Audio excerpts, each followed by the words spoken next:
Hi hello welcome back to our channel. അപ്പോൾ ഇത് കുറച്ച് ദിവസമായിട്ട് എടുത്തു വെച്ചൊരു വീഡിയോ ആണ്. അപ്പോൾ രാവിലെ തന്നെ ബ്രേക്ക്ഫാസ്റ്റൊക്കെ വേഗം കഴിച്ചിട്ട് പണി തുടങ്ങണം. അപ്പോൾ ഇന്നൊരു 1 kg white forest cake order ഉണ്ടായിരുന്നു. അപ്പോൾ അതിന് വേണ്ടിയിട്ട് സ്പഞ്ചൊക്കെ ഞാൻ നേരത്തെ തന്നെ റെഡിയാക്കി വെച്ചിരുന്നു.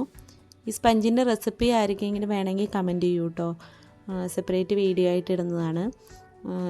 കുറേ പേര് ഹൈറ്റ് കിട്ടുന്നില്ല എന്നൊക്കെ പറയാറുണ്ട്. ഇത് നല്ല ഹൈറ്റും കിട്ടിയിട്ടുള്ള കേക്കാണ്, പിന്നെ നല്ല സോഫ്റ്റാണ്. കാണുമ്പോൾ തന്നെ നിങ്ങൾക്ക് മനസ്സിലാവുന്നുണ്ടാവും. അപ്പോൾ ആർക്കെങ്കിലും റെസിപ്പി വേണമെങ്കിൽ കമൻറ്റ് ചെയ്താൽ മതി കേട്ടോ.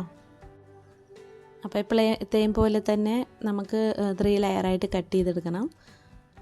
ഇപ്പം നൈഫ് വെച്ചിട്ടാണ് ഞാൻ കട്ട് ചെയ്യുന്നത്. നൈഫ് ഇതുപോലത്തെ നൈഫ്, വലിയ നൈഫ് ഇല്ലെങ്കിൽ നമുക്ക് ത്രെഡ് വെച്ചിട്ട് കട്ട് ചെയ്യാം കേട്ടോ. സൈഡ് മാത്രം ഇങ്ങനെ ലൈൻ ഇട്ട് കൊടുത്തിട്ട് ത്രെഡ് ഇങ്ങനെ ഉള്ളിൽ കൂടെ ഒന്ന് ട്വിസ്റ്റ് ചെയ്തിട്ട് നമുക്ക് കട്ട് ചെയ്യാവുന്നതാണ്. അതാകുമ്പോൾ ഇതിനേക്കാട്ടിൽ നല്ല നീറ്റായിട്ട് കിട്ടും കേട്ടോ. അപ്പോൾ ഫസ്റ്റ് ലെയറായിട്ട് ഞാൻ എപ്പോഴും അടിയത്തെ ലെയറാണ് വയ്ക്കാറ്. അതൊന്ന് തിരിച്ച് ഒന്ന് വെച്ച് കൊടുത്തിട്ടുണ്ട് കേട്ടോ. ഷുഗർ സിറപ്പ് ഒന്ന് വെറ്റ് ചെയ്തിട്ട് ക്രീം അപ്ലൈ ചെയ്ത് കൊടുത്തിട്ട് വൈറ്റ് ചോക്ലേറ്റ് ഗനാഷാണ് കേട്ടോ ലെയറിൽ കൊടുക്കുന്നത്. എന്താണെന്നറിയില്ല, എനിക്ക് വരുന്ന അധികം ഓർഡേഴ്സും വൈറ്റ് ഫോറസ്റ്റ് തന്നെ ആയിരിക്കും കേട്ടോ. അപ്പോൾ ഇതൊരു വൈറ്റ് ഫോറസ്റ്റ് തന്നെയാണ്. അപ്പോൾ ഇത് ഓർഡർ ചെയ്യുന്നത് ഞങ്ങളുടെ വീടിൻ്റെ അടുത്ത് തന്നെ ഉള്ളൊരു കുട്ടിയാണ്.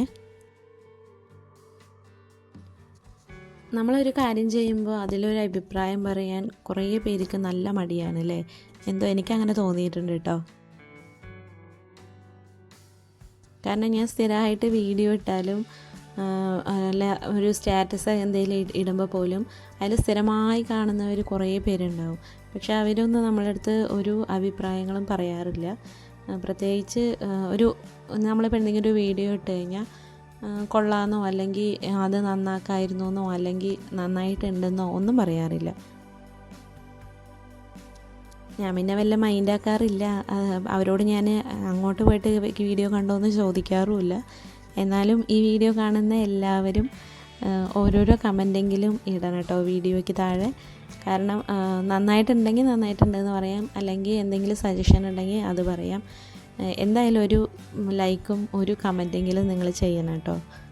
നിങ്ങളുടെ വീഡിയോസ്, നിങ്ങളുടെ കമൻറ്റ്സൊക്കെ കാണുമ്പോഴാണ് എനിക്കൊരു ഇൻസ്പിറേഷൻ തോന്നാറ്. അപ്പോൾ നമ്മൾ കേക്ക് ക്രം കോട്ട് ചെയ്തെടുത്ത് കഴിഞ്ഞു. എപ്പോഴും ക്രം കോട്ട് ചെയ്തിട്ട് ഒരു 10 മിനിറ്റെങ്കിലും ഫ്രിഡ്ജിൽ വെച്ച് തണുപ്പിച്ചതിന് ശേഷം ഫൈനൽ കോട്ട് ചെയ്യുകയാണെങ്കിൽ പെട്ടെന്ന് നമുക്ക് ചെയ്തെടുക്കാൻ പറ്റും കേട്ടോ ഫൈനൽ കോട്ട്. പിന്നെ നേരത്തെ പറഞ്ഞത്, സ്ഥിരമായിട്ട് എനിക്ക് യൂട്യൂബിൽ കമൻറ്റ് ഇട്ടില്ലെങ്കിലും കുറച്ച് പേരൊക്കെ പേഴ്സണലായിട്ട് എനിക്ക് അയക്കാറുണ്ട് കേട്ടോ. ഇങ്ങനെ ചെയ്യായിരുന്നു, അങ്ങനെ ചെയ്യായിരുന്നു, ഇത് കുറച്ചും കൂടെ മോഡലാക്കായിരുന്നു എന്നൊക്കെ പറഞ്ഞിട്ട്. ഞാൻ അവരെ ഉദ്ദേശിച്ചിട്ടേ അല്ല കേട്ടോ പറഞ്ഞിട്ടുള്ളത്.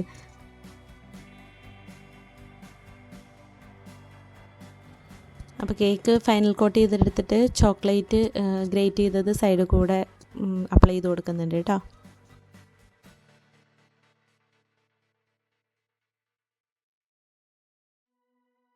ഓരോ കേക്ക് ഓർഡർ വരുമ്പോഴും ഞാൻ റെഫറൻസിന് വേണ്ടിയിട്ട് ഓരോ പിക്ക് എടുത്ത് വയ്ക്കാറുണ്ട് കേട്ടോ. ഞാൻ പിൻട്രസ്റ്റ് ആപ്പിൽ നിന്ന് എടുക്കാറുണ്ട്, അതുപോലെ യൂട്യൂബിൽ നിന്നൊക്കെ എടുക്കാറുണ്ട്. പക്ഷേ ഞാൻ ചെയ്ത് വരുമ്പോൾ അതേ അല്ല ചെയ്യാറ് എപ്പോഴും. ഞാനെപ്പോഴും എൻ്റെ മനസ്സിലപ്പോൾ എന്താണോ തോന്നിയത് അതായിരിക്കും ചെയ്യുന്നത്. പിന്നെ കസ്റ്റമൈസ് ആയിട്ടുള്ള കേക്കുകളൊക്കെ പിന്നെ അതേപോലെ തന്നെ ചെയ്ത് കൊടുക്കാറുണ്ട് കേട്ടോ. അപ്പോൾ വീഡിയോ ഇഷ്ടമായി എന്തായാലും ലൈക്ക് ചെയ്യണം, കമൻറ്റ് ചെയ്യണം. സബ്സ്ക്രൈബ് ചെയ്യാത്തവരാണെങ്കിൽ പ്ലീസ് ഒന്ന് സബ്സ്ക്രൈബ് ചെയ്യണം. അപ്പോൾ അടുത്ത വീഡിയോയിൽ കാണാം. അപ്പോൾ ബൈ.